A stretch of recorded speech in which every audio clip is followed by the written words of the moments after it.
If you're like me, vinyl records mean a lot to you. From sound to visuals to tangibility, it's an unmatched experience in today's scroll and click culture. And if it means a lot to you and I, imagine what it means to those who've put their own music to wax through the years. There really is something pretty profound about holding a piece of vinyl that has your music on it for the first time. I'm Jim Hankey, host and producer of Vinyl Emergency, a podcast where your favorite songwriters, producers, and other personalities talk about how the mere existence of vinyl has influenced their lives and careers. People like Roseanne Cash, Oscar nominee Michael Shannon, Hozier. I remember falling in love with Howlin' Wolf's The London Sessions. Adam Duritz, Ben Gibbard, Lisa Loeb. As I was going through my records, I didn't realize I forgot I had Andy Warhol sign it. Plus members of REM, Tom Petty and the Heartbreakers, Run DMC, and more. The arts succeeds where politics and religion fails. Vinyl is more than just the music that's on it. It's also the memories, legends, and science that made it in the first place. Streaming will never kill the true record makers. You can't stop thinking side one and side two, even if the world doesn't care. It's in their blood. Find Vinyl Emergency on your preferred podcast app today and give us a follow on Instagram at Vinyl Emergency.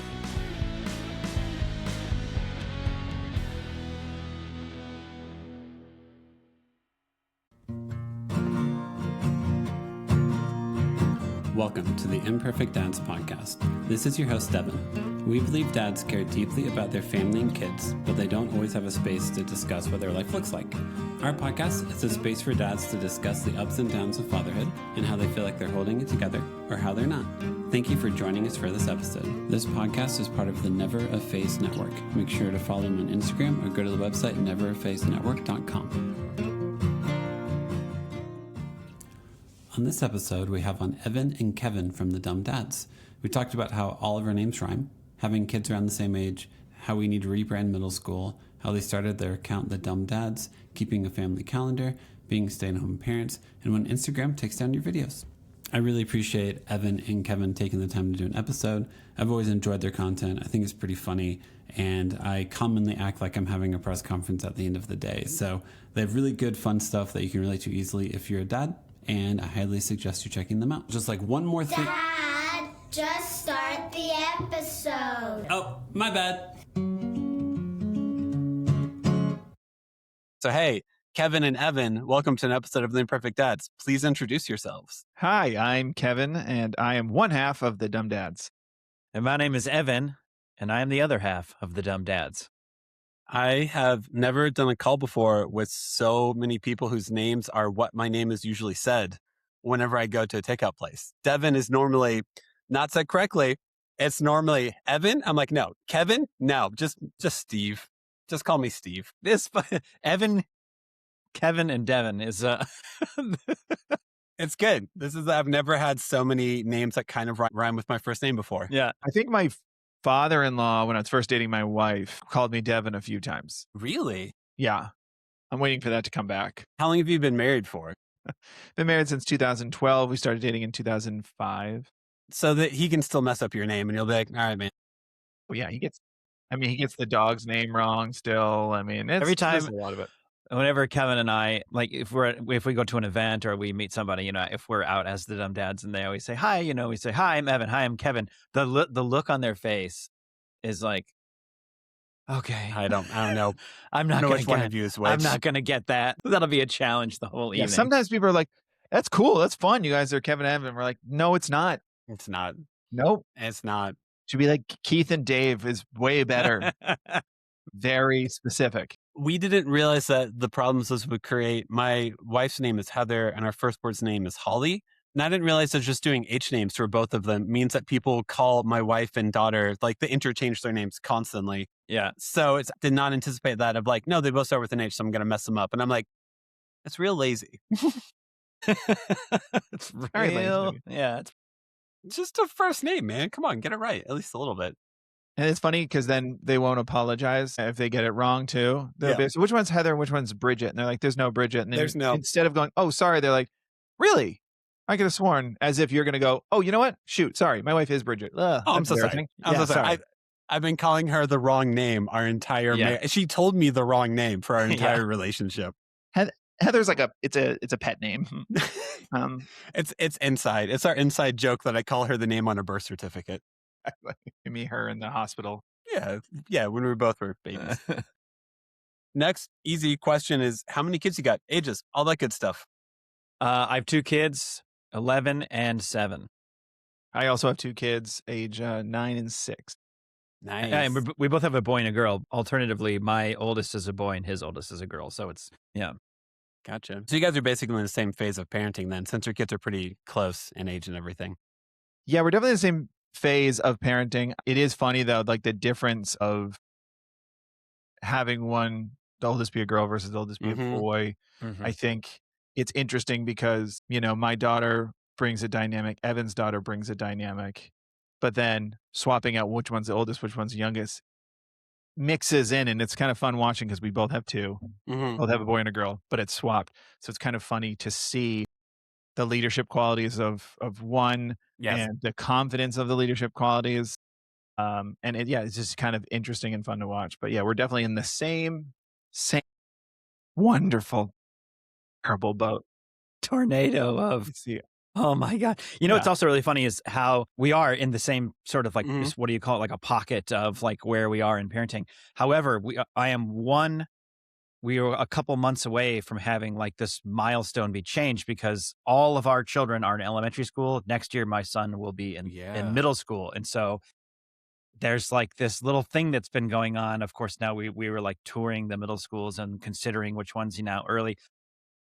And it'll be such a big change having one in middle school and that whole dynamic next year. So it's so funny. Like, it really does feel like we've moved into the different pockets together as our children have, it's like, okay, we're both out of diapers, high five, man, we're done, like all that kind of stuff. And now to be like the first one into like a big change in a kid's life. So, looking forward to that. I'm not. No, I am and I'm not, So I got 3 kids. I have a 9-year-old. Well, okay. So 2 of my kids' birthdays are like in the next week. So I have a basically 10-year-old daughter. She turns 10 in like 13 days. My middle child, who's a daughter, just turned 8 yesterday. And I have a son who's 4. So the 2 older ones, like my oldest is in 4th grade. 6th grade is when middle school starts out here. And so, like next year is whenever I'll start having all the panic attacks you're having right now, Evan, of like, oh, okay, this is real. Oh, middle school girls are awful. Oh, fantastic. I'm genuinely not excited for it. Only because like, I feel like we've all done a bad job with it. Yeah. Middle school, like we're just like already in the name. Before, like for me growing up, it was called junior high. Yes. And it's just like, you're putting this label on it that you're like, this is the school that doesn't count. Like elementary school, that's where you get your, you start like learning all the stuff, getting the habits, all that stuff. High school's the big one where like big friendships, start dating, think about college. It's like the next phase. We're in the middle. This is the bad part where like, you can experiment with attitude and all that stuff. It was middle school when I grew up. I went to Meadowdale Middle School. I mean, it was I think some people had middle school. I was just wasn't called that. I know that when I grew up, some people had middle school too, but ours was called junior high. I'm just saying either one of them is a terrible name. It's bad. I think I would rather repeat high school than repeat 5th through 8th grade. Sure. Like, as in, like, high school is like, I eventually figured it out. 6th, 7th, and 8th grade were just like, oh, dude. I think I'm 6'4". I think between 5th and 8th grade, I grew like a foot. So, like, I was just lanky, awkward, couldn't walk. Like, let's just avoid that phase of life ever again. That phase of life was terrible. I remember I didn't really get in trouble, I think, at all in high school. And in junior high, I was like wrestling with a friend. And this is how like unserious, I think even then I thought junior high was. I was like wrestling with a friend, genuinely playfully. And the gym teacher must have been in a bad mood that day. He came in and he was like, Kevin, get to in-house suspension right now. Never been sent to in-house suspension. And I was walking to in-house suspension. Would you just go by yourself? Yeah, another of course. thing They just trust that you're going to end up to your punishment. Yeah. I'll go. No problem. Elementary school, they're walking you to like the bathroom. And now it's like, go to suspension. And I'll never forget, I don't know what possessed me to do this, but I was like walking by the cafeteria. It was before lunch. The whole lunch crew was having lunch, and I just walked over there and sat with them. And the best part is none of them stopped me. I just chatted with them. They didn't care at all. And I never went to suspension, and nobody followed up. It's a joke. It's a joke, and I'm not excited for it. And I have to also not tell my kids it's a joke. It's very important, guys. This is important. This is the next stage of. This is one of the times where your parents lie to you.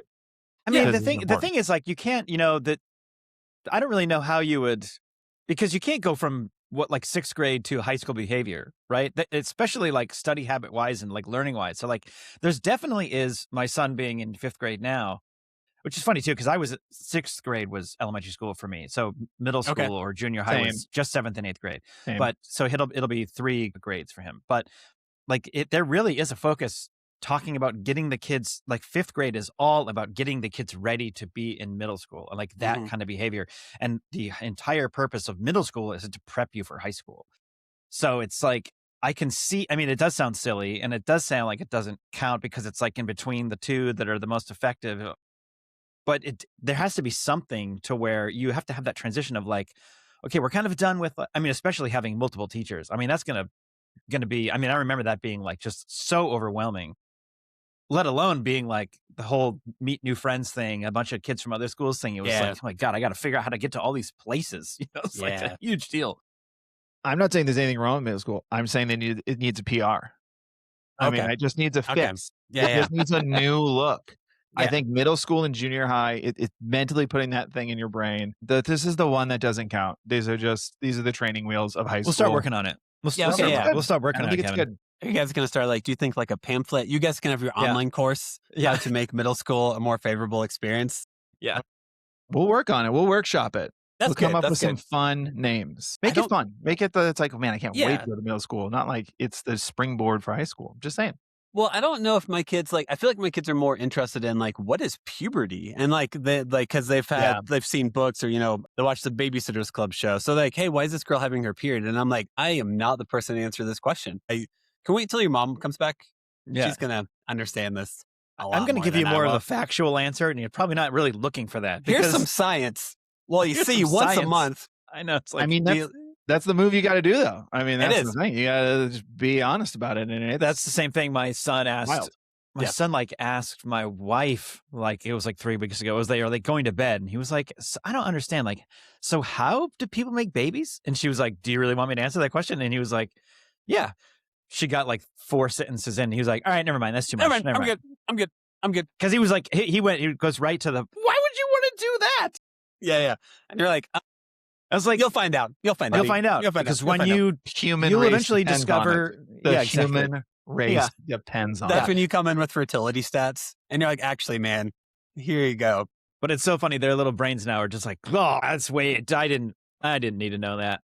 Do you guys, okay, here's a random question I don't think I've asked on this. Whenever you talk about we actually say the names for genitals. We actually say penis or vagina. Yeah. And I've never been wiener, or anything like that. Do you guys, so you guys also use the actual accurate names of anatomy?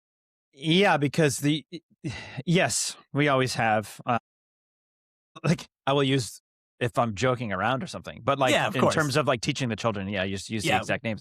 There's too many opportunities you've scary stories you've read of a nickname is a way that then it's taught by a teacher or something, and then you're like, wait, what are they referring to exactly? And then it can become a whole mess. So it's just nip it in the bud. What's funny about that is a long time ago when I made a post about what it's like to have a boy, and it was basically just a bunch of shots of me getting the groceries out of the car or in random parts of the day, and then it was just and every shot was just going, hey, stop messing with your penis, stop messing with your penis. Come on, pretty much let go of the penis. It's as a little boy. And I posted it, and Instagram immediately blocked it after a few hours, and it was oh, you're using whatever the thing was, you're using offensive language or whatever. You're referring to a child touching their penis. Yeah. We have to take it down. Usually this doesn't lead to a video we approve of. Yeah. But it was for the most part, it was pretty straightforward. It's a broad brush, but I wasn't dancing on either side of the line. It was just pretty straightforward. And it got great engagement right away. People were like, oh my God, I know he's, blah, blah, blah. But then Instagram took it down, and I was like, that sucks. Cause it was the point was just the joke, not necessarily. Yeah. So I reshot the whole video the next day. and I used nicknames. It's like, hey, let go of the hot dog. Hey, pickle stays in the pants. Come on, like, and like I posted it, and then the comment section, same kind of engagement, but the comment section was like, you shouldn't use that language. You should. Oh my gosh. It was just like, okay, never mind. The worst part is Instagram commented, you shouldn't use that language. You can't. You should call it you should say penis. Instagram's like, you have to use the anatomically correct. You're a bad parent. Post it again. See what happens. Never mind. Yeah. Well, because it's like, I think, because I want my kids to know, like, this is what it's actually called. Because there are lots of hilarious names for penises. Like, Tallywhacker is my favorite. Just for some reason, it makes me giggle immediately. But also, like, if I'm talking about my kid's body, I want it to be seen as, like, not a serious thing, but not like a joke. So it would be better to use the correct words. But sometimes you want to say wiener. Do you want to say the ridiculous words for their bodies? Absolutely. But there's already too much stuff I'm going to pay for therapy for, and I'd rather not add that to the list. Yeah. I mean, a little box of stuff they need to go over. Yeah, I've actually started to compile a list for my kids to be like, hey, just let me know. Here's what I already know you're going to have trauma from. And it's just me existing for the most part. So yeah, there you go. I feel like Evan and I are slightly lucky because we make comedy on social media. We're known for that. And that can be our excuse when our kids repeat stupid things that we say. Because kids are always going to repeat the stupid things that the parents say. They are. And like, fart jokes they're still funny. They're still funny. But luckily it's like, I made a video. I don't know why you said that. Like, which isn't true. I say it all the time. But it's fun to have an excuse because it was content. We need it. It's content. It's content. Sorry, it's content. What do you guys both live? Do you live in California? Is that right? Yeah. Yeah, we live in Santa Valley, about a mile away from each other. Yeah. Nice. Yeah. That's cool. Were you guys friends before you started doing content together? Because like, I'm 38, trying to figure out how to make new friends as a dad and a dude. It's just like, this is how you do it. You start a podcast or start an Instagram account, apparently. Yeah. So yes and no. Yeah. So you're right. We became friends before we had kids, but we were doing sketch comedy. So it wasn't online content, but we were making content is how we met, doing sketch comedy, and then had kids, and then made content again about kids. Made it all work. Yeah. But you're right. It's impossible to. It's funny. We complain about not how hard it is to make friends, but then we also like shut down at story time. You know, it's a lot of like the quiet nods and the how's it going? Deeper voice for no reason. All that stuff. And then we were surprised that nobody wants to talk to us. It's like, yeah, we're in the corner the whole time. Yeah. And you're just like, I can't make new friends. Yeah. I avoided eye contact from everyone. I always love, like, if you go to a playground and, like, a dad is actually willing to talk, and then you're like, it feels so forward to ask him for his number. To be like, hey, like, do you want to, like, be a normal person, like, not at a playground somewhere else? Yeah. Yeah. Can we do that? Yeah, that's pretty daunting, I'll say. Yeah. I'm not against it. But I went to an event. It's so funny. My wife has this, like, mom's group she's a part of, and then the dad's trying to make a dad group. And so funny because it was the second time they tried it. Yeah. And I like joined because I was like, I got to know. Yeah. And I went on and like read some posts, commented on here and there. And then they had a get together. And we all met at some guy's house. And it was just terrible. It was the worst. I mean, thank you for trying. I appreciate it. But it was a lot of like, people already knew each other. We're getting along great. They were having a great time, but they weren't going to leave each other's side. They would have died before that happened. And then other stuff was a lot of like getting to know. How do you know? Yeah. Oh, yeah. Which kid's yours? Yeah. Yeah. Then it just kind of mutters out. Yeah. You always wear Levi's? I'm out of things to talk about too. Yeah. I think here's how I think about it. Because I don't want to, there's so many things that I'm like, I don't want to fall into this trap, like the stereotype of like the dad who's like, I don't have time for friends. Don't introduce me to your, Jenny, her husband, Carl, you would love Carl. It's like, sure I would. But it's like, I think of it this way. I also have many close friends that I barely get to talk to or see. Yeah. And then that would be pushed further back by me trying to like culture these like new relationships. So if they happen organically, I'm all for it. Like there's a couple dads at school that like I have found myself being around more often than not. And then like, man, that guy's a fun guy to talk to. Like there's a guy that one of my son's best friends in school, they accidentally were on the same soccer team out of nowhere. We all go, we were like, oh my God, that's amazing. That's cool. And then his dad, the guy I've known a little bit, also wearing something Liverpool. And I have like a Liverpool hat on. It's like, oh, do you follow Liverpool? It was like a little common ground thing there. It was like, oh, that's cool. And then organically it kind of happens and then no problem. So it's, I'm not like against, like, no. I don't, it's not, I'm not like, no more friends. But the idea of like trying to go out and it's just like, oh man, my plate's already full. My neighbor across the street is my best friend and he doesn't know it. We've hung out once. Okay. And it was great. But we talk to each other all the time from across the street. He's got 2 kids. They're both slightly younger than mine. Well, one's a few, like probably 4. And then his other one is like 8. And we chat all the time and we're always just like getting along and it's great. And it's like, man, if only. Oh, well, have a good life pretty regularly. And we keep saying, it's been about 6 months. It's probably about time we make plans and don't follow through with them. Yeah, I was like, that's great. Like, it's like an ongoing joke of just like, we don't have time. It's really funny that the idea that you have a relationship with somebody that you've never been within 30 feet of. I was over his house once. I think he came over ours once. Yeah. We had their family over. They had our family over, and then it's just no time. Nope. I feel like that's the reality of like getting older, or it is like, I have so many people like in the suburbs. Like my neighborhood is full of people. We all have kids the same age. They all go to the same school. We all meet at the bus stop and stuff. And it's like, do you want to get dinner? And it's like, more than anything. Yeah. No, that's a good idea. That's what normal people should do with each other. Yeah. And then you look up and you're like, oh, it's been 3 years since you stated your intentions. Yeah. Don't ask me if I want to. Ask me if I can. Yes. If I'm in the group, I'm like the guy who's always trying to make the plan. Because if you guys were like, hey, let's hang out again, I'd be like, oh, cool. When do you want to? And then if you guys don't respond, I'm like, I feel like the natural next step was to say date and time. And like, if that doesn't come through, then like, cool, we'll figure it out later. But like, I'm always that guy in the group of like, oh, hey, Broncos are playing tomorrow. Is anyone watching the game? That's smart. Yeah. We tried to, we have this couple friends that we knew from New York. They live out here in LA now for my wife and I. We kept only seeing them at our friends at his birthday. Like they'd have a party at their house every year. And that was like, oh my God, I haven't seen you since the last birthday party you had.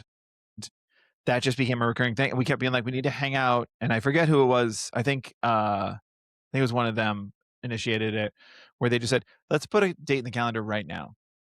And we went, okay. And then I think I followed up with like, great, let's put it in the calendar. And if we have to cancel it, we have to pick another date right then and there. So we picked like a month from then, the 4th, and then was like, it's in the books, like nothing on the calendar now. And we did have to move it, but we did move it to like a week later. And then we did hang out. So I think that is the move instead of the like, not that most people live in LA, but it's the LA move of like, we should hang out. We should hang out. I enjoy you. I like you. You're so fun. You're something. I think make the date, and then if you have to cancel it, because you have that birthday party. Of and course. Then that other thing. Yeah. Set the other date. I think that's the hack.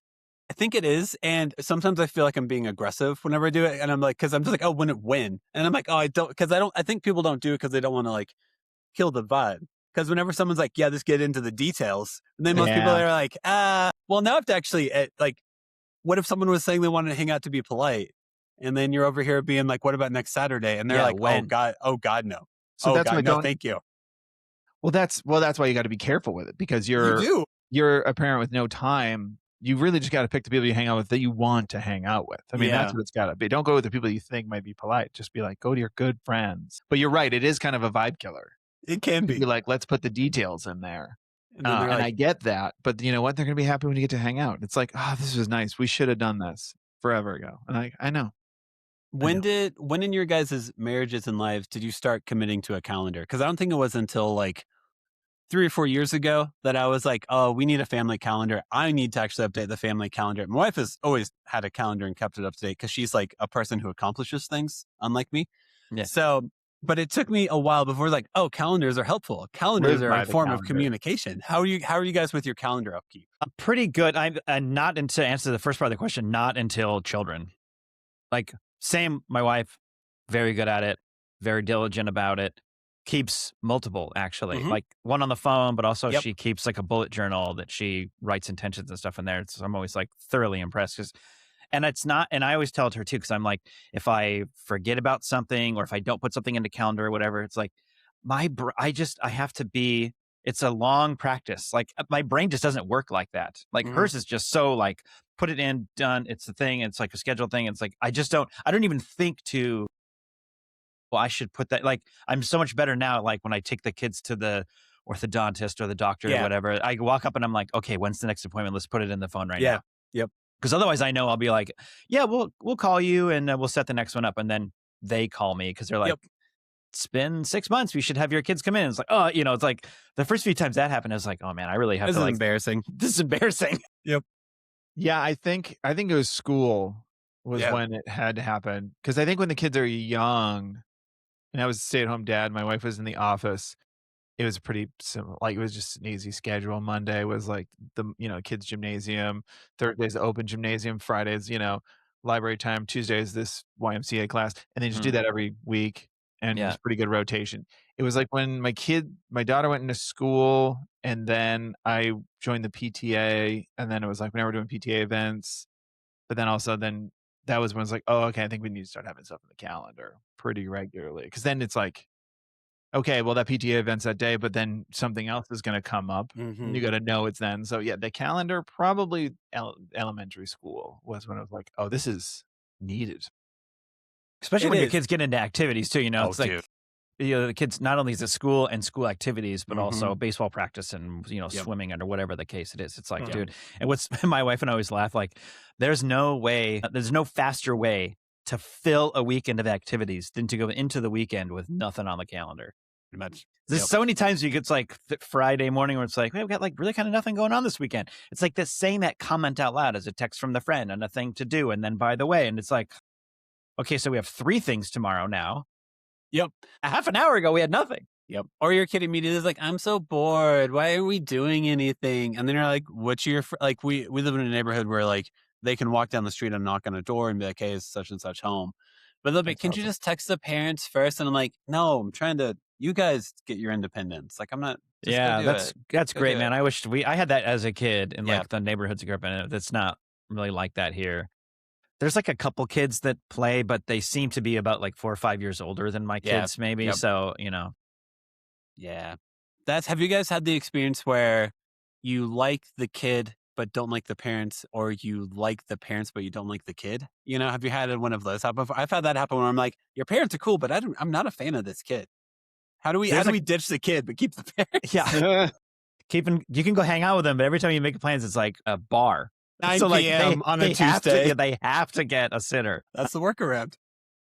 Man, I think so. I think the worst it's been, though, has been like, and maybe you're right. Maybe I'm just being kind and I don't like them. But there's definitely been like, I'm just not gelling with this family. But I think I'm always like I'm always willing to do things. Hence why I ended up on like the PTA. Yeah. I'm always like volunteering to do things where it's socially not ideal.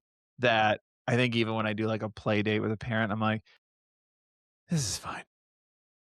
We'll talk about NASCAR. No shade to NASCAR. I just don't do it. Not for you. Or watch it. Well, because it's like you're in this huge pool, all of this out of, you're immediately put into this gigantic pool. And the only thing you have in common with almost any of these people is the fact that your kids are in the same school.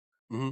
It's the only thing you have in common. It's like you find your way into your friends because of going to things like, a bar early in the morning to watch a Liverpool match or whatever, like you go to find or you go to the driving range and meet a guy. It's like, hey, we should play sometime. Like, you at least have something that's like, I know we could talk about this for a long time. Where it's like, you're not going to talk about your kids, like being in school. It's like the only thing you have in common. So it's like, so you also forget it. You guys, any of you guys going to chaperone for that field trip in about 3 months? I chaperoned for my kids like big 5th grade overnight thing this year. And there was like, they needed dads. And I was all excited about doing it. But then, it's like, there's 2 other dads that are going to be there as well. Like I met one guy one time and had no idea who the other guy was. And right away I was like, oh, please let this be okay. And they were actually, one guy was a little odd, but he was fine. The other guy, like we bunked in the room together and he was chill. He was super nice. We could like talk about, he's like from LA. So it was like all in love with how it was like during the playoffs. And so when the Mariners were doing well, I was all excited, but he was like hoping that the Dodgers repeated. And I'm like, no, bro. Yeah. Yeah. But it was nice. It could have been much worse just being paired with these random guys. Pretty much, I don't see how this goes. Yeah. I think it's trickier though, because like, I'll push back on the thing you were saying, Evan, a little bit, only because I think that you're right. It's way easier to find somebody at like the driving range or whatever, but like your whole life, you've met people at school or at work, and those have become lifelong friends. But that's because you had the whole school and the whole office to find those people. And the problem is like, you're kind of confined to the 3 people your kids like. So it's like, there is still a whole pool of people. There's probably a parent at the school your kids go to that is your best friend. Like that person who gets you, you have the same, same interest, but your kids, their kids aren't friends. So you're like stuck with being like, okay, here we go. I always have to hold back my I always never want to come off as too desperate. Like I had someone at the bus stop had a Lucero shirt on, and I was like, "Oh, do you listen to Lucero?" And I'm like, "Calm it down. You can't someone knows a band that you know. Calm down, man. Like don't come on too strong and be like, oh, hey, do you listen? Like act like a normal person, not a desperate for connection person. Not that the friendship is not locked with the We're first the same music. We must like the same things. Yeah. No. When are we hanging out? Put it on my calendar. Do you know they're playing in town in 3? Yeah. Like, I'll pick you up. It'll be fine. We'll be best friends. You see their forever. all acoustic set? That's like my favorite. That's right. Which bootleg series is your favorite? Yeah. Oh, this is my husband's shirt. Okay, I'm sorry. That was too strong. Okay. Not that happened. It was a tough question that you asked. You don't want to come off too desperate. We're 2 guys called the Dumb Dads who post content. Yeah. A couple of pick me girls, but it's fine. Let's talk about your content. What made you guys think like, all right, I know you said you were doing sketch comedy before. What made you think, hey, can we do sketches about parenthood, being dads, and like being idiots all at the same time? Well, we had we came from sketch backgrounds, but always, it's like, I think we had this like mutual respect, like doing a sketch. We did a bunch of live shows together, and I always thought like, man, that Kevin guy's really funny. Like I really like working with him. Yeah. And then a group of us broke off and did tried to do a web series for a while, and Kevin and I were in it. And then, it's like, then I don't even know. And then I have a kid kind of during the beginning of that. And then not too long after that, he has a kid, and everyone kind of starts to disperse a little bit. We're all going off in our own ways. But we still thought, man, it'd be fun to do something together.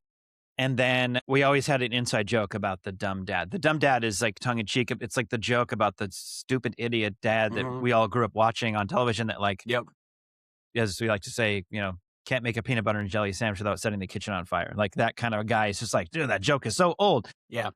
And so then we were thinking, okay, maybe we start a podcast. We'll start a podcast and talk about what it's like to be a dad. And then some of the content started to come, and we thought, what we should do is especially during COVID, we should make some stuff that like is kind of a visual version that we can advertise for the podcast.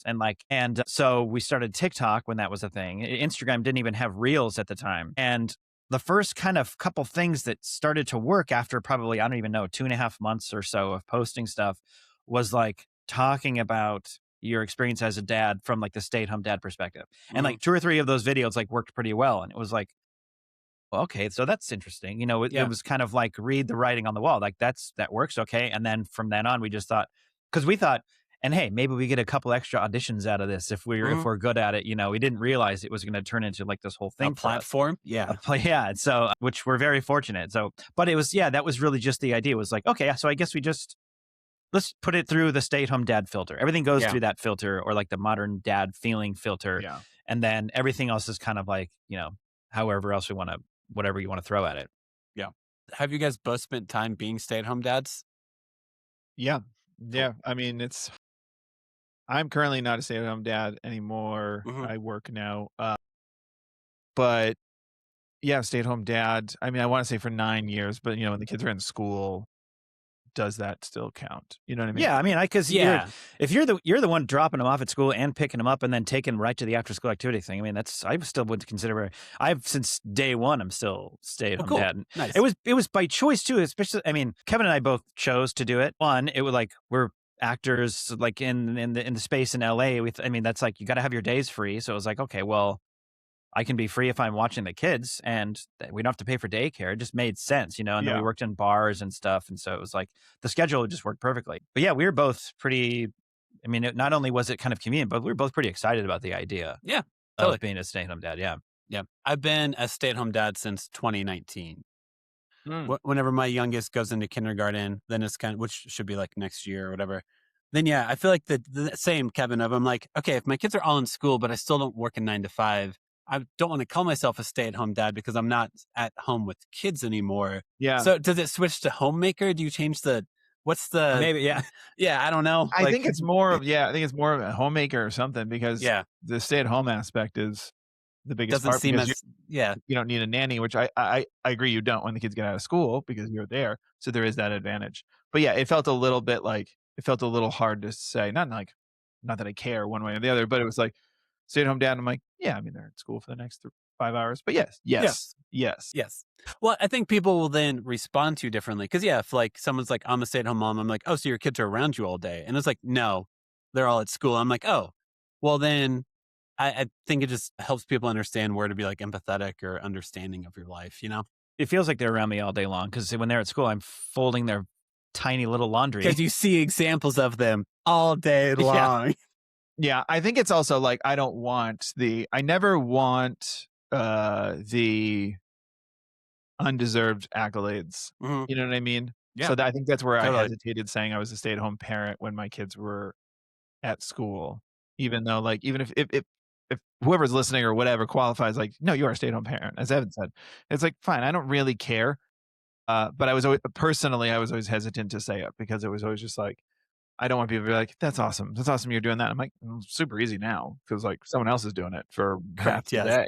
For half the time more than half the time they're awake, someone else is doing it. So thank you. I'm just here to, like, if they have the random dentist appointment during the day or a kid throws up in the morning, that's more, it's like your main priority is family, or like your primary parent. I feel like it's almost more accurate, but then I feel like I'm talking like a robot to someone, like, hello, I am the primary parent. I am primary parent. I am programmed to clean up barf at 5 a.m. I've been sitting here to be more responsible than my wife, who's doing too much to make sure we can keep our house. Thank you. Yeah, exactly. Yeah, primary parent's weird. Default parent is more of, default's the one that hurts. Because it's not complimentary. It's not complimentary. No, also because that's the kid's choice. That's what I mean. That's why it hurts, because they're just, where's mom? And you're like, not here, but I am. What's up? Yeah, it hurts when they leave. You were sitting on the couch next to me, and you got up to go ask her if you could have something or get something. It's like I was literally sitting next to you. Yeah. And then I was expecting my wife to be like, what are you doing in there? And I'm like, sitting next to them and talking to them. Like, I don't know, because then I feel like it's like putting my wife out somewhere. She's like, hey, why didn't you get that thing for the kid? I'm like, they didn't ask me. Like, I'm not hearing our children's requests and saying no. Sometimes. I'm also not a waiter. I'm not checking in. How's everything over here? Everybody doing all right? Do you need a refill on that? Well, we've literally been driving in the car and on maybe a particularly long ride that's like an hour drive or something. And after 25 or 30 minutes of me not being spoken to by the children, they're just rifling questions at my wife. I go, okay, time out. Because I can see and hear in her answers, it's like, my God, can we just, the stimulation level is I have increasing. said to the kids, all right, time out. No more questions from mom. Any other questions can be directed at me. I'm just trying to like take, not only am I trying to have a little bit of a relationship with my kids, that'd be nice, but have a little bit, just take some of the the brunt. It's like that she's just like, because I know she's thinking the same thing. He's sitting right here. Yeah. Why'd you ask him? Evan's like, all right, no more questions from mom, only questions from me. And the kid's like, okay, dad, how do I don't know, fart without leaving a mark? I don't know. What are you good for? Yeah. Can you, when mom's willing to talk again, can you ask her this question for me? Yeah. That would be. Can you ask mom? Since we're not allowed to ask her, can you ask mom if we can? That also, though, like, I personally I respect my kids whenever they have that level of legalism to them. Whenever they find out that workaround of like, you said I couldn't talk to mom. You didn't say you couldn't be my medium for mom, though. Yeah. So whenever mom is willing to talk again, can you ask her why blue is blue sometimes? Yeah. Yeah, that's what I'm going to go do. That's good because I want more potential tension between me and my wife as we try to figure out life together. This is great. This is what I'm looking for. There are subtle moments of pride, though, when your kids do something like that and you're like, all right, I appreciate how you thought about that. That's pretty good. I respect that. Yep. Why don't you ask me the question? Because last time I asked you why blue was blue, you explained the color. I was asking about the velociraptor in Jurassic World, why he's blue. Yeah. Why was he named blue? And like, do you think blue would be my friend was my follow-up question, but you had to talk about light refraction. Yeah. It's not because I almost always go for the joke, right? And I almost never give you a straight answer. That's not why you don't ask me. No, of course not. Do you guys, I feel like I try to make things humorous. I try to teach my kids like code switching of being like, okay, I was just joking. Now it's time to stop joking. And I feel like my kids have understood that. Do you guys ever have those moments with your kids where you're like, okay, we've been joking a lot. Now it's time to be serious. Close your damn eyes and go to sleep. I'm done. Yeah, it's way more overstimulated than that example, but yes. Yes. I think I've made a video about shooting yourself in the foot of just getting them so riled up. Yeah. And then at the end being like, just stop. Whoa. Stop it. Hey, come on, guys. Like, you came in here. My guy. You threw me on the bed for 20 minutes and then said, now go to bed. That's not going to work. Yeah. Usually it's, whatever your explanation to your kids as to why they need to calm down is the finish is just because we're in public. Yeah. That's why. You know, because they're like, people are staring. Man, especially after COVID, it was like, I think these kids need to be in public more. Yeah. Because like they don't know how to be in public anymore. Mm-hmm. We got to teach them. We got to keep taking them out into public because it's like they did not know how to be in public. They forgot how to public. Totally forgot. They don't know how to public. It's a different example, which has been funny. Something I've been working on with my daughter is she is so funny. And I know every parent says that, but like she's very witty. Like the things that come out of her mouth is just like, that's smart. The problem is she's 9 and like no life experience and stuff. So sometimes, and this is where it's like, great. This is where the family is a safe zone where she'll say something. I'll go too far and she'll go, got it. Like not in trouble. Because we're all joking here. Yep. Sometimes you'll say something and I go, that's actually a little offensive. Not that she's saying anything like horrifying, but like she'll say something mean about someone like in our house, me or my wife or her brother, and just go, or my father-in-law lives here. And then we're all just like, ribbing or whatever. And then she'll say something. That's when you have to go from silly to serious going, hey, that's too far. Actually, but what's good is like, she's been pretty good about going like, got it. Yeah. Well, I remember being a kid and doing that and being like, I think this is funny. And parents or siblings being like, actually, that's too far, man. And being like, okay, can I still have approval though? Because this is how I get it, by laughter. So. Yeah. Now I don't know where it's coming from. Now I don't know. Oh. And I feel like I lost some of it just now. I do so I'm in the hole. I do overqualify it, I think, because I will be like, if I have another talk about it later, I'll go, hey, listen, it's a good joke. You're very observational that you picked up on that. But there are certain things that you just can't. And then you have to talk about punching down and punching up and all that stuff in between. But they're like, I just asked what blue is. Yeah. Yeah. The history of comedy. That's right. Yeah. It is weird that I try to teach your kids like, hey, when you say this, your mom or dad has a really big insecurity about this element of their life. So when you make a joke about it, it hurts a lot more than they want to admit to you. So please stop making fun of me. That'd be great. Thank you. Also, you're wrong. You're not wrong. And that's what hurts. Thank you so much. Well, it's also, you got to recognize too, like the things you're fine with them making fun of you about. You have to go, hey, you're safe with me here. Yeah. Try that on anyone else. You're going to lose friends. Yep. Or get hurt. Or someone's going to punch you in the face because you made a comment. So let's not do that. There's been stuff that my son has done and said, and by all means, he is like the most empathetic little boy. I mean, absolutely. He'll say stuff like, if we're like, hey, just so you know, that could like really offend somebody, he'll be like, oh, I'm sorry. It was like, well, hold on. Why are you sorry? Like, you didn't even know. We're telling you. Yeah. So that, and then he starts to take on the guilt of like he had done it to someone. It's like, whoa. You didn't know. You didn't know. And you have to kind of help him climb out of that like hole that he takes himself in. But like, sometimes he'll do stuff and I'm like, dude, I tell my wife, like, someday someone's just going to punch him in the face. Like, I'm not going to fly off the handle about how annoying he's being. I'm just going to tell him like, hey, it's getting kind of annoying. He's like, well, what are you talking about? I'm just trying to make everyone laugh. And I was like, right. Who was laughing? And he'll have that realization, but it's like, someday it's going to happen in front of the wrong person. Yeah. Who doesn't know how to go, hey, look, this is why this is kind of annoying. You should stop. They're just going to punch you. Yeah. They're going to make you stop. I think the trick is you got to bring those kids to an open mic. Yeah. But not let them go up there. Have them watch and wait for that guy who goes up and he sucks and he's telling offensive jokes. And then he just goes, screw you guys. This is funny. And you go, that right there. That right there is what you don't want to be. When they tell the audience, oh, I'm funny, that's when you know. It's like the dad on vacation screaming, we're all having a good time. Yeah. As their kids cry, eating ice cream. Yeah, exactly. Yeah. Hey, the man. difference is the comedian brings what they think is funny. Yes. The audience will tell them whether or not it is funny. Yeah. Yeah. Yeah. I would never be able to do stand-up. The whole idea of doing stand-up makes me so anxious, nervous. I know some people get a rush from it and everything. Do you guys do stand-up as well? Yes and no. I did it briefly. Yeah. I think Evan did it briefly as well. Yeah. We did a live show. We toured where we both kind of did storytelling stand-up. Yeah. But I've never had I kind of quit doing it because of time. It was this pre-kids. Like the commitment to it was just like I knew how serious you had to be about it to want to do it, and it was like probably got to go to a mic. I was living in New York at the time. Probably had to go to a mic minimum 3 times a week, like minimum. Yeah. If you really are serious about it and you really want to work. And I think I did do like 2 or 3 times in 1 week, and I was like, oh yeah, no, I'm not gonna do this. Yeah. No, I did it for a little while longer than that, and I did a bringer show that went really well. And it's fun, and it's worth it, and you do get that high. I mean, there's nothing better. I mean, it's kind of the same with what Evan and I do now, which is sketch comedy, where it's like, and our live show, which is you write your own stuff, you direct your own stuff, perform your own stuff. So like when you get that laugh, it is the best feeling in the whole world, because it's like I did it all right. Yeah.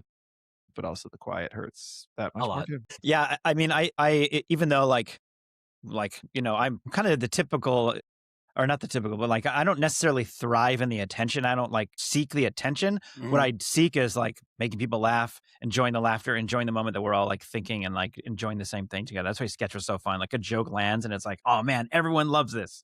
It's a great feeling. And like, and that was the kind of same, we chased that in doing our touring around a little bit with the hour that we wrote.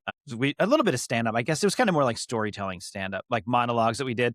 And then we also did like monologues as like 50s dad and 80s dad. And then we wrote some bits, and the whole thing was just like so enjoyable to make something. Yeah.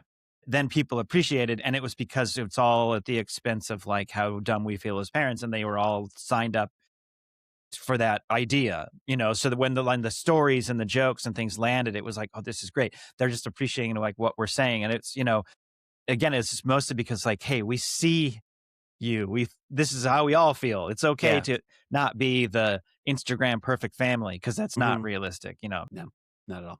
How I end every episode is ask every guest a series of 5 questions. They're in like rapid fire. They're pretty fun and easy to answer. The first question is, did you guys have any backup names for your kids? Like, did you have anything you almost named your children? Yes. Yeah. So my son, we had like 3 or 4 names picked out.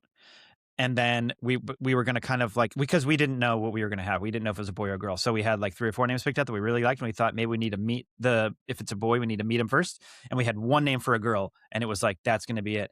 And then we found out the second round, what if it was going to be a boy or a girl. We knew it was going to be a girl, but we couldn't name her the sole name we had that we loved so much for a girl, because it rhymed with my son's name. No. Yeah. So we were like, well, we got to think of new names now for the girls.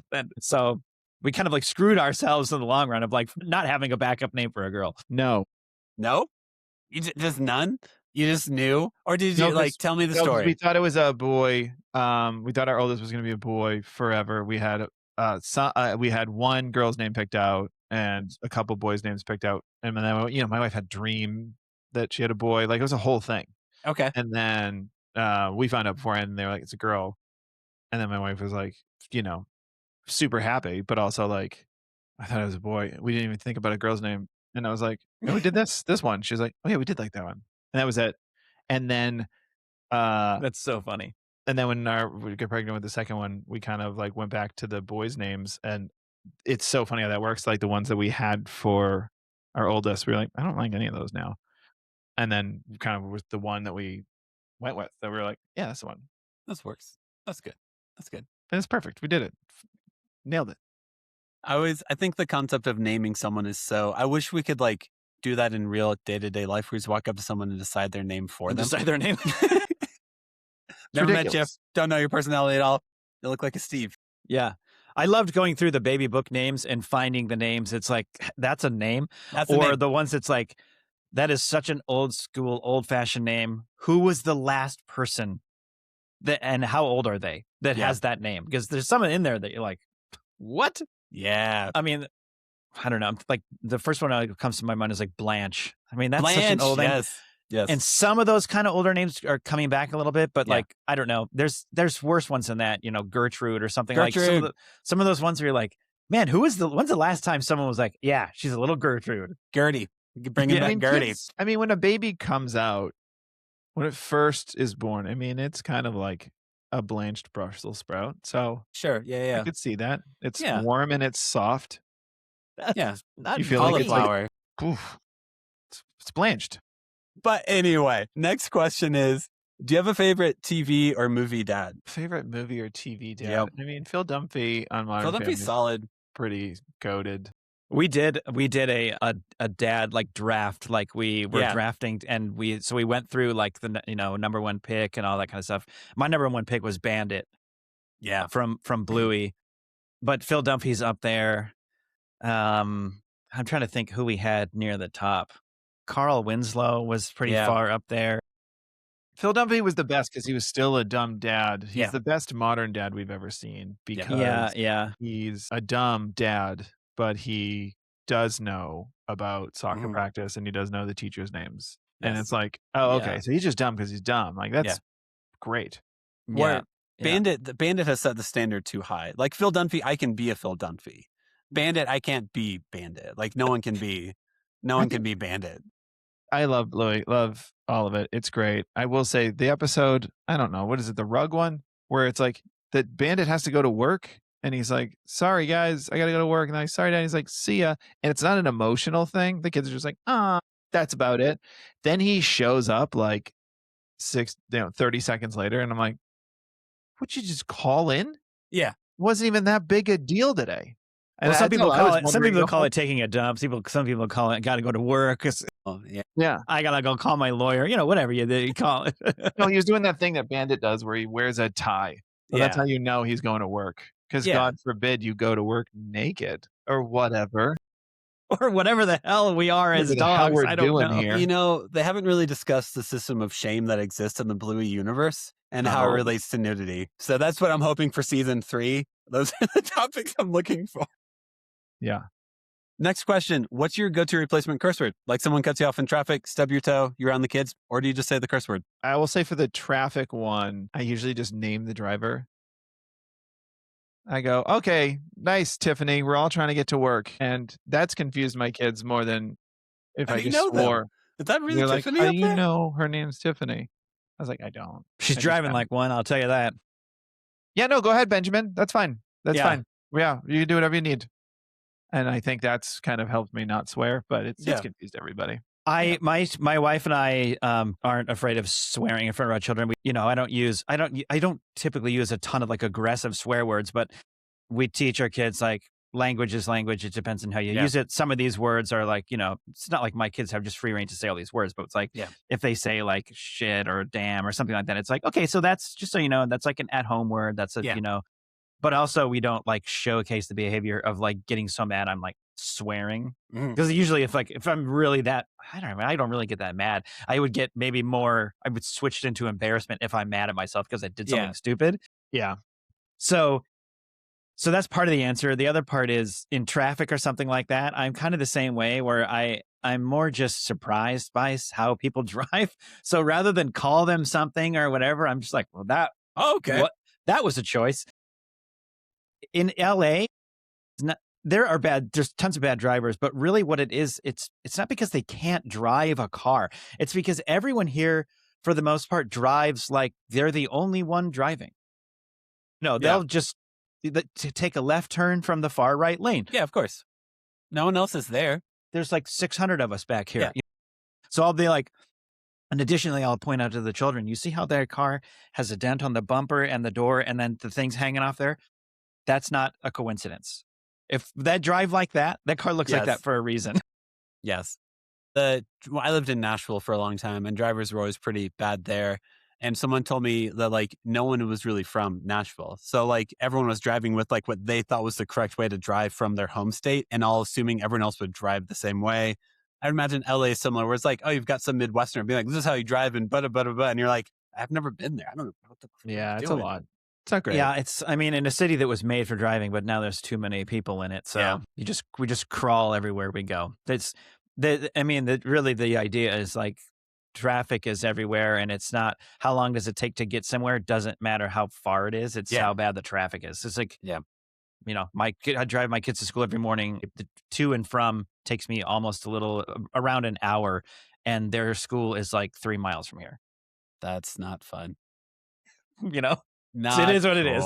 Yep, pretty much. Also, the most common answer to that question is basically what you said, Evan. It's like, I just curse. They curse also. I tell them if they do it at school, though, I can't really protect them. So know that. Yeah. Yep. Yeah. And then next question is, what's like favorite toy or activity that you guys do with your kids? Playing with them. Guitar probably playing? that would require playing with them. I would say probably we're pretty big into board games. We play a lot of board games with the kids, but anything, I don't know. I try to get down and do whatever they're into, because I know this is the kind of the sentimental reason, but it's like, because someday that'll just be over and they won't want to do that anymore. Yep. Last time, it was a long time ago that like my son and I like laid on the floor and played with cars, you don't know when.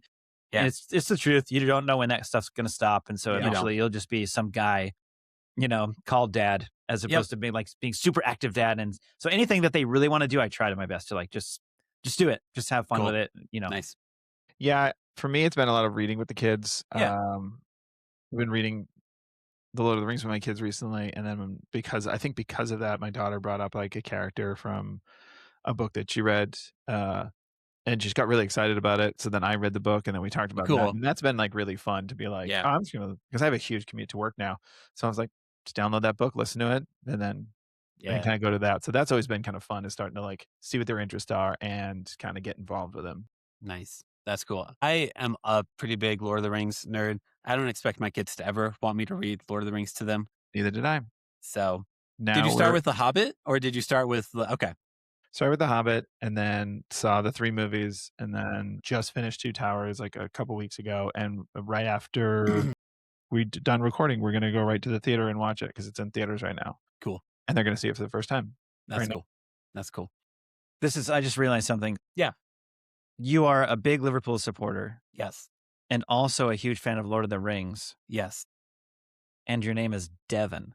Yes. You are... Me and Kevin smushed into one person. Oh, yeah, there you go. Yeah. I mean, I was going to ask if you wanted to read Baron and Luthien after this, or the Children of Hurin together, but don't even once again, it's too desperate. Bedtime lullaby. It's too desperate. It's coming on too strong for a first date. Okay. Sing it in the calendar. Just sing the calendar. It's the Silmarillion, Evan. Come on. Don't you want to get into the Silmarillion sometime? Yeah. You don't want to talk about the first and second age? But that Silmarillion guy. When Liverpool's not playing, it's hard. I got nothing. He wants to discuss Melkor and music and dissonance some more. Like, so good. Too much. The Ainur? What does that mean? Oh, yeah. What are the Ainur, Anyway, that's too much. Anyway, so last question. This is one of my favorite questions to ask dads. What's your least favorite kids show or movie? Like whenever your kids go to watch it, you're like, this is the biggest piece of crap I've ever seen in my life. Peppa Pig. My kids never watched Peppa Pig. Because they just shit on the dad the whole time. The entire time. The entire time. I mean, we avoided it. Poor guy. We avoided it because everybody said it was bad. To any parents who are listening who have young kids, there's nothing wrong with being like, no, we're not watching that. Doesn't matter if they want to. If they've never seen it, they're good. They don't need to watch it. If you think also, it's like everybody's like, there's no value to it. Yeah. I don't watch it then. Yeah. I don't know. Our kids were into Bluey, and I found him annoying, but there is some value to him. Like he does a good job of like patience, which I feel is like somebody pointed that out once, that like his videos are long, but it's like a good thing because it teaches kids like it doesn't need that immediate dopamine hit. He's like playing and exploring, and I was like, all right, fine, but the voice. Wait, do you mean Blippi? Blippi, sorry. Did you say Blippi. You said Bluey? You said Bluey, and I was you said Bluey? Bluey's way too long. Bluey's way too long. Yes. 7 minutes. Blippi. You can do it in 3. Yeah. Come on, Blippi. Let's condense this story. Blippi. Blippi. Yes. Blip. Okay. But yeah, I think I've kind of pushed away shows like that where I just go like, no, there's so much content. It's not like it's Saturday in the 90s. That's all it's on. You can watch something else. Yeah. YouTube shows are fascinating to me. Like YouTube content for kids specifically. I feel like my kids like to watch Lego building videos. Yeah. And I'm like, that's interesting. It makes them play with Legos more. So I don't think it's a bad thing, but it's just. That's where our line is. If it's something creative that'll inspire you, I'm fine with it. But if it is just like no kids unboxing videos or anything weird like that. No. Like it's got to have some kind of value, like the Dude Perfect and stuff like that, where it's like, oh, that's entertaining, or anything artistic. Yeah. But like, it's a fine line. YouTube is dangerous. It is dangerous. Yeah. I just want to use it for Liverpool highlights, and they want to watch Lego videos. So it's very Their algorithm is all over the place. Dude, it's destroyed. But I feel like that's, I always love looking at my like Spotify Wrapped, because like 2018 was the last one where like it was actually music I listened to, which was when my second child was born. And then like 2019 is like, it's just Frozen. It's just Frozen. Frozen and K-pop Demon Hunters are just like top, like first 9. Yeah, pretty much. And then you can always tell, The National is like my favorite band. I can always tell whenever they release a new album, because it's always like in the top 5. Number 5 is like their shortest song on that album, because I could sneak in 3 minutes to listen to a song I wanted to. We started doing this game. I kind of made it up out of frustration. So I said, I asked my daughter what song she wanted to hear. She said, this song. And my son was like, oh, we listen to that all the time. I don't want to listen to that song. And I said, okay, that's your one veto though. Yeah. And they were like, a what? And I said, that's your one veto. We're all going to go around. You pick a song, then you pick a song, and then I'm going to pick a song. And you can only use one veto. And if you're going to use that one, then the next song she says, we're going to listen to it. And he was like, oh, okay. And like they immediately took to that. And like, that's how we operate in the car now. It's so funny. It was like, oh, that worked. Thank God. I'm just trying to save my sanity here. Yeah. I do. If it's like a minute or minute and a half song, we can't listen to more than 3 times in a row. Because sometimes like, I want it again. I'm like, by the 3rd time, I'm like, rule of 3s. No more. We're done here. If we listen to it more than 10 times, I'm going to drive into that tree over there. So we're just going to go. And the song will still be playing on Apple Play, and the fire rescue team will be like, oh, dude, get it. Totally get it. Yeah. We do. I make my kids listen to vinyl. That's how I avoid that. Is I'm like, okay, you got to listen to a side. I get to listen to a side. You choose a side. I choose a side. That's smart too. Controlling habits right there. I like that. That's pretty good. We listen to vinyl at home as well. And my kids have like a couple of Muppets albums. Yeah. My daughter does have like a K-pop Demon Hunters album. So she's That's like, can I listen to that? So I teach her how to like go over and like put it on. And it's pretty fun. Yep. Otherwise, everything in your whole life is skippable. Just another sneaky way to teach them a little bit of patience.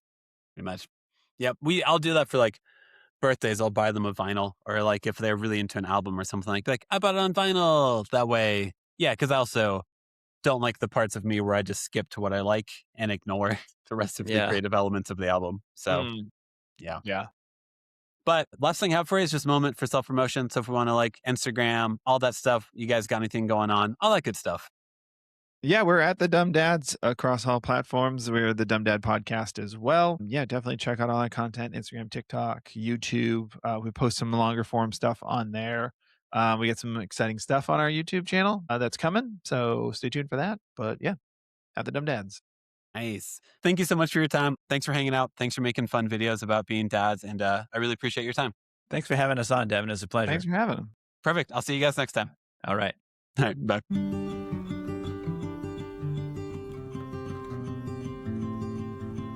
Thank you so much for listening to the episode. Make sure to follow us on Instagram, TikTok, and YouTube at the Imperfect Dads Podcast. And make sure to give us 5 stars wherever you listen to us. Music, editing, and production is all done by me. Make sure to tune in on Mondays and most Thursdays for new episodes. This podcast is part of the Never a Face Network. Make sure to go to neverafacenetwork.com to learn more about them.